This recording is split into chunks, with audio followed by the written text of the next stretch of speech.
Today we're going to talk about caffeine withdrawal. I'll see you inside.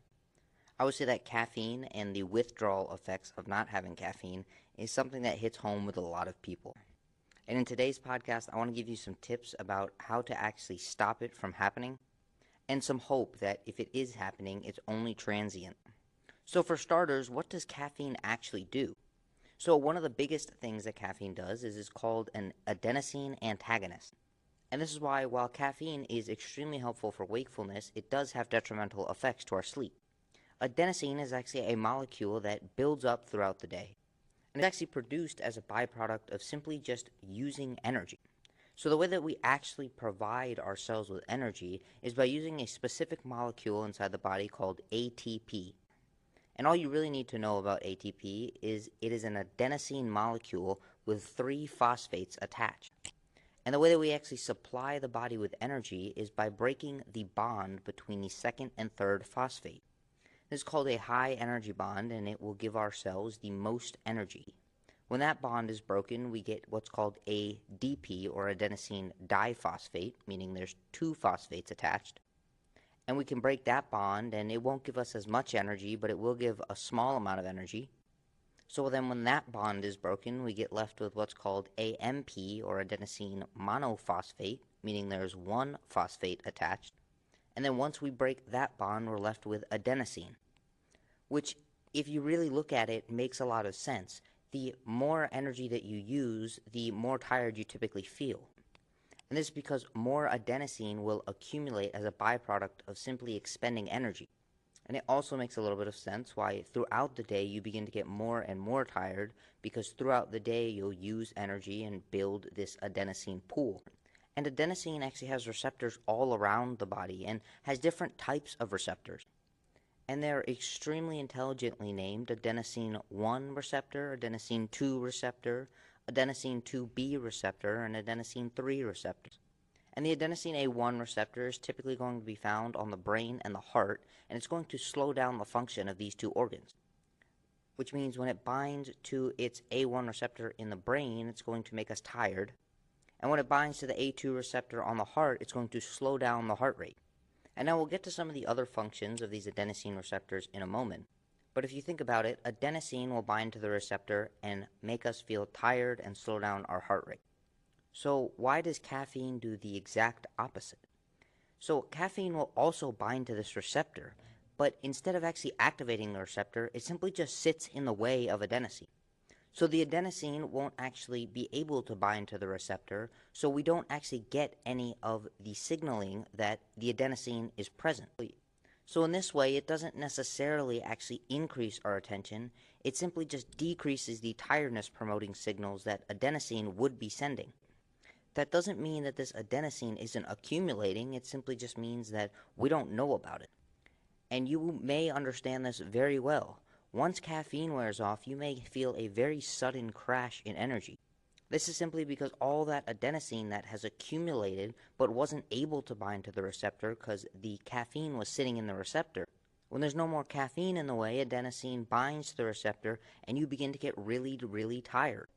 And now this could be fantastic. If this happens before you're trying to go to bed, then this adenosine accumulation will increase the quantity and quality of your sleep. And then throughout the process of sleep, adenosine is actually removed from its receptor and recycled back into ATP. So adenosine certainly is a good thing, just only at the right times when we're trying to go to sleep. And caffeine certainly can be helpful for simply just allowing us to block out this accumulation of fatigue to continue working for longer periods of time, and then once this fatigue finally settles in, we'll actually be ready for bed anyway. And there are a few other interesting things that caffeine will do. It will actually change the activity of other neurotransmitters. Two of them that you may be familiar with are cortisol and adrenaline. And in this way, caffeine actually aids in what's called mobilization of energy. So when adrenaline and cortisol are produced because we have ingested caffeine, they actually go to the stored nutrients around the body, which are going to be glycogen and body fat. And in an extreme scenario, muscle tissue, where it will actually break down the protein into individual amino acids and turn this protein into glucose through a process called gluconeogenesis that I have done many podcasts on in the past. For a complete review of this topic, episode 30, titled Can Your Body Turn Steak into Cake, is all about gluconeogenesis. But it will also go to the fat tissue and allow for the breakdown of stored body fat, which the way we store body fat is through the accumulation of what are called triglycerides inside of fat cells. And triglycerides are actually molecules of glycerol and 3 fatty acids. And the way we use them for energy is actually breaking down the triglyceride into its individual glycerol molecule and individual fatty acids. And these fatty acids are now referred to as free fatty acids, and they can be directly used for energy. And then inside of the liver, in a very simple conversion, we take glycerol, turn it into glucose, shuttle it into the bloodstream, and then we can use this glucose for energy.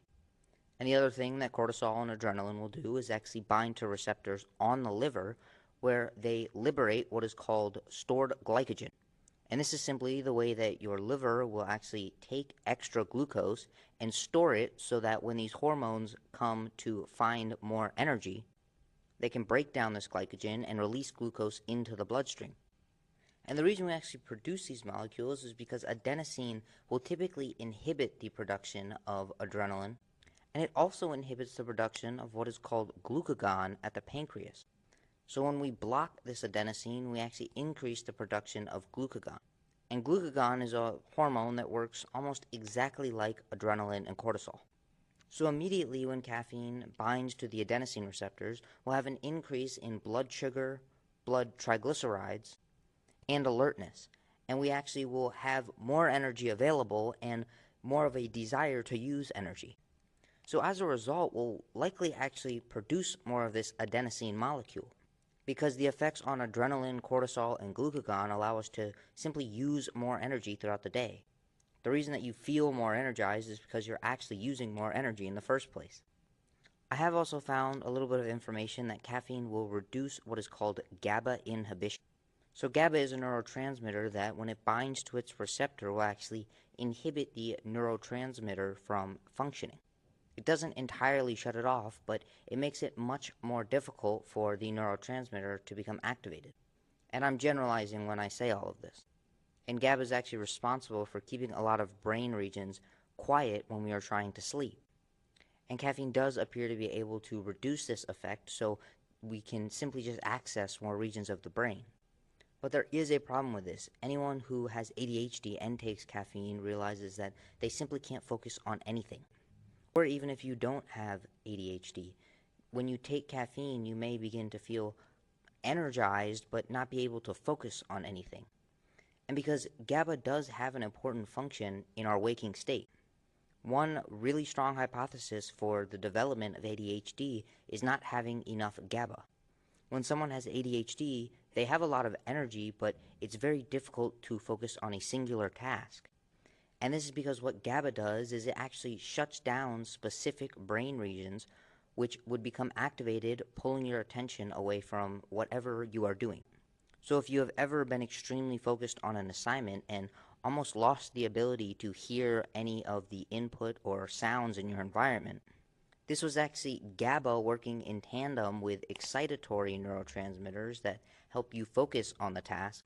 And GABA is actually working in tandem to inhibit brain regions that are responsible for listening to others' conversations. So in this sense, you almost shut down your ability to hear what was in the outside environment so you could focus even more intensely on whatever you were writing. This is actually often referred to as a flow state, and it's almost when you lose your ability to sense the external environment because you are so focused on the task at hand. And I hope to do an entire podcast about that, but coming back to caffeine, what caffeine does is it reduces the inhibition of GABA. So while it may allow you to access more of your mental capacity, it actually makes it a little bit more difficult to focus on one singular task. However, I have actually found a trick to this. So taking a supplement called L-theanine actually does help to increase GABA transmission and can allow for the energy of caffeine without the anxiety of not being able to focus. And now the other thing that happens when adenosine accumulates without the presence of caffeine, so when adenosine actually is having effects, is it increases our levels of serotonin. And what serotonin does is it actually makes us feel calm with whatever environment we are in. It makes us a little bit more resistant to stress. And I use the word resistant purposefully. So in individuals with extremely high serotonin, even when there is a lot of environmental stress, they don't really react to it. But having stress is oftentimes a good thing because it causes you to take action on something. For example, if you're simply sitting on the sofa watching TV all day, you may begin to get stressed because your bank account is slowly reducing and you have no form of income.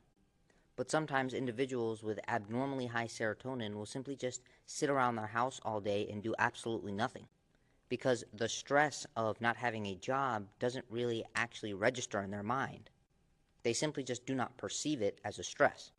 And on the other end, having extremely low levels of serotonin, we may begin to have a lot of anxiety because we perceive everything as a stress.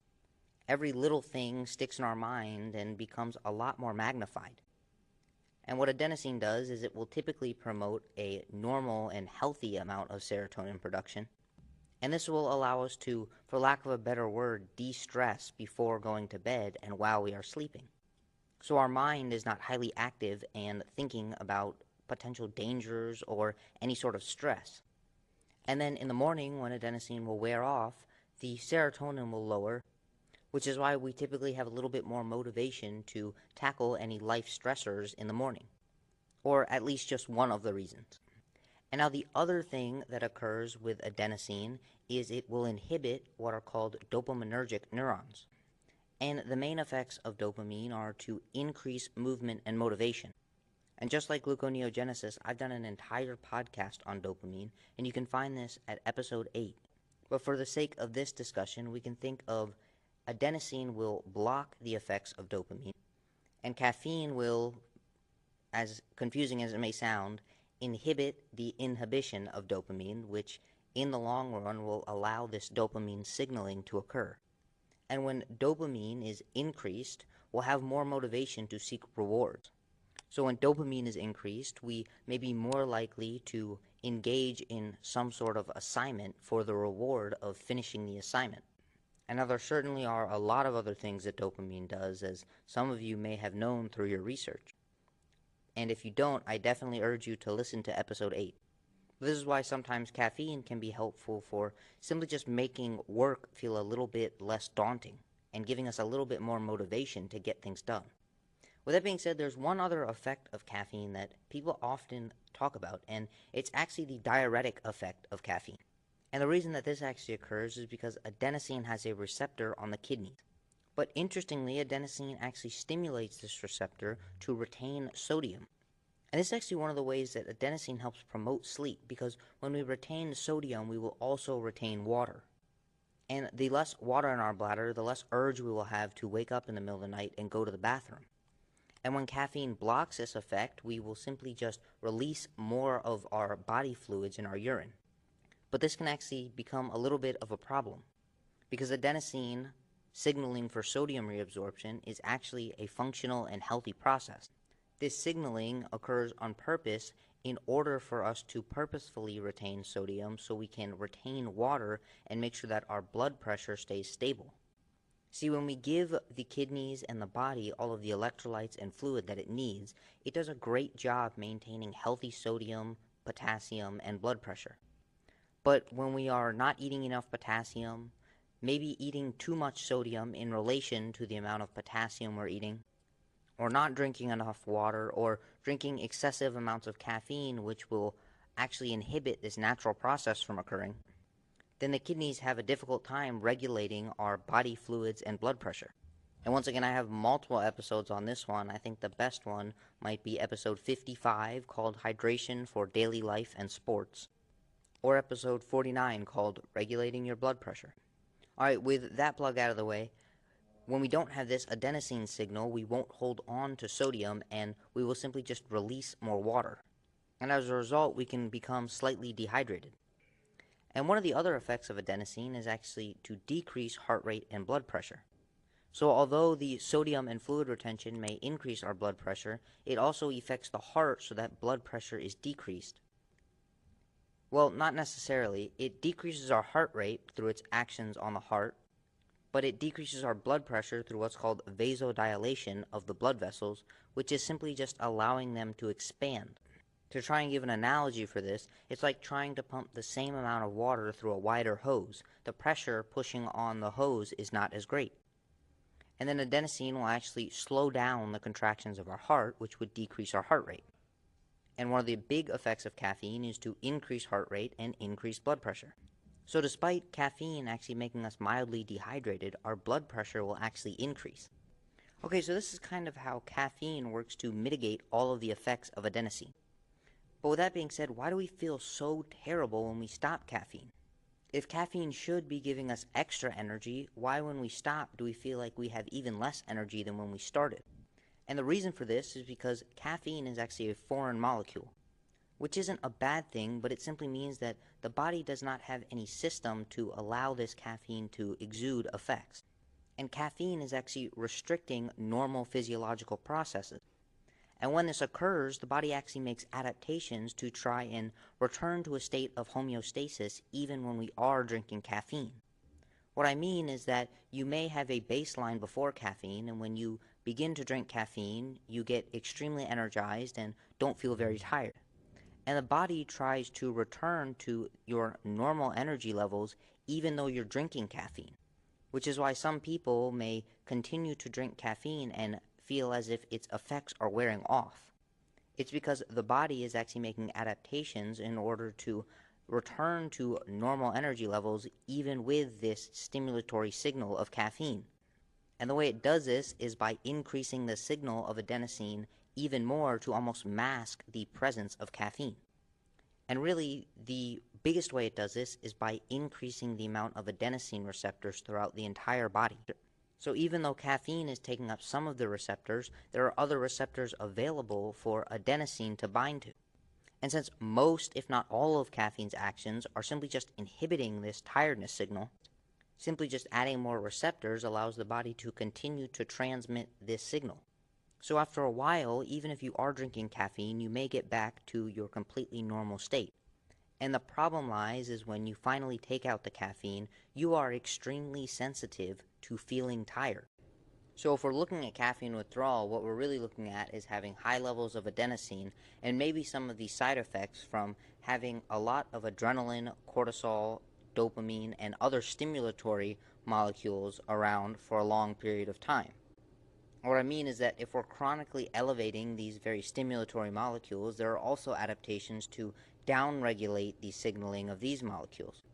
For example, one of the effects of long-term caffeine use is actually a decreased production of cortisol in response to caffeine, and a decreased production of adrenaline. And simply when we drink caffeine, we would just get the normal adrenaline and cortisol production that we would before any caffeine ingestion. So the stimulatory effects of caffeine just begin to get us back to baseline. However, getting us back to baseline requires caffeine, and when we completely pull caffeine, we're actually below baseline. So for a small period of time, we'll have a decreased production of the wakefulness-promoting neurotransmitters and hormones. And luckily for us, this will wear off because the brain has mechanisms that when a specific neurotransmitter or neural connection becomes almost silent or is reduced in signaling, we actually become more sensitive to the neurotransmitter. But this certainly does take a period of time, and once we begin the normal functioning, we will decrease the hypersensitivity and get back to normal sensitivity. So if you have been chronically relying on caffeine, you may for a period of a few days simply just have lower production of the neurotransmitters that will promote wakefulness. But I think the one that hits worse is the increased sensitivity to adenosine and simply feelings of fatigue. So you can probably conclude through the mechanisms I mentioned earlier that having an increased sensitivity to adenosine can do a few things. The first thing is we may actually have increased adenosine receptors on our pancreas, and we may actually produce less glucagon, which means that one of the effects of caffeine withdrawal could actually be low blood glucose. And when we're in a state of low blood glucose, we will be hungrier and have less energy. One of the other receptors is certainly going to be on the brain, and being more sensitive to adenosine will cause a different neurotransmitter cascade. So we'll probably have increased serotonin production, making us a little bit less motivated, and a little bit more GABA production, meaning that we can actually focus a little bit better if we wanted to, but GABA is really shutting down a lot of our brain activity. And through its function on the heart, being hypersensitive to adenosine may actually cause us to have a low heart rate and low blood pressure. And really, all of these things are promoting us to feel tired. And both the low blood glucose and low blood pressure, meaning that we'll have less blood flow to the brain, both can actually be causes of a headache. And the last thing I'll mention is we may just retain more water. So with a lot of adenosine, we'll hold on to more sodium and hold on to a lot more water. That being said, I think the final adaptation that your body makes is actually to increase the amount of water that you retain when you're drinking caffeine. Adenosine is not the only molecule inside of your body that allows you to retain sodium and water. We also have antidiuretic hormone, aldosterone, and even cortisol. So while the cortisol will be low, we may have increased sensitivity to antidiuretic hormone and aldosterone. So their functioning upregulates alongside adenosine, and then when we cut out caffeine, we are extremely sensitive to all of the hormones that increase sodium reabsorption and water retention. And I definitely see this. I have talked to people who say that when they cut out caffeine, they seem to gain a few pounds, even in a weight loss phase. And luckily, the reason for this is not because you have simply reduced your energy expenditure so much that you're beginning to gain weight. Instead, you're just holding on to a little bit of extra water. And once the body returns to normal levels of antidiuretic hormone, aldosterone, and adenosine, or at least normal signaling, then everything will get back to normal. So that being said, I hope that gave you a little bit of hope as to what you could do if you have already been chronically using caffeine and you really want to stop. And now, this is no way saying that you need to stop caffeine. But this is just demonstrating that if you do want to stop, this is one of the reasons that it may be difficult at first, but you simply just have to let all these normal processes happen, and soon your normal physiological functioning in the absence of caffeine will return. With that being said, you can actually do a few things to combat even falling into this trap in the first place. Really, all you're going to do is just try and take breaks periodically throughout the week, so that your body doesn't sense that having caffeine every single morning is a new normal. In the same way that the body actually has the ability to make you hungry at the same time that you eat every day, your body will realize that every single morning you're giving it an exogenous increase in cortisol and adrenaline. So for that period of time, it may decrease the production of these neurotransmitters and hormones. Your body is really like an energy conserving machine. If you're going to do it for your body, the body has no reason to do it itself. So if you're constantly taking caffeine every single day at the exact same time, at the exact same dose, this will become your new state of normal, and the body will adapt in order to allow normal functioning even with this caffeine inside of your system. But if you maybe have some days where you have caffeine, specifically using caffeine on days where you want to be extremely focused, maybe you have a big assignment or a big project to focus on, or a big workout that you really want to maximize on your capabilities. These are days that you use caffeine, and then maybe on the weekends or on rest days that you simply just don't use caffeine. And this is like getting the best of both worlds. On days that you're not using caffeine, you're still just going to feel normal, and then you use caffeine as a tool instead of as a crutch. And I have talked about how to use caffeine to really maximize all of the benefits you can get. Episodes 17, 18, 19, and 20 was a 4-part series about exactly how you can get the most benefits out of caffeine. With that being said, today's podcast, I hope you learned a little bit about caffeine withdrawals and why they happen. And the reason I'm wrapping this up here is because I'm getting kicked out of the place that I'm recording. I'm doing it in a teacher workroom, and it's not for students. So I hope you enjoyed, and I hope to see you next episode. Have a great day.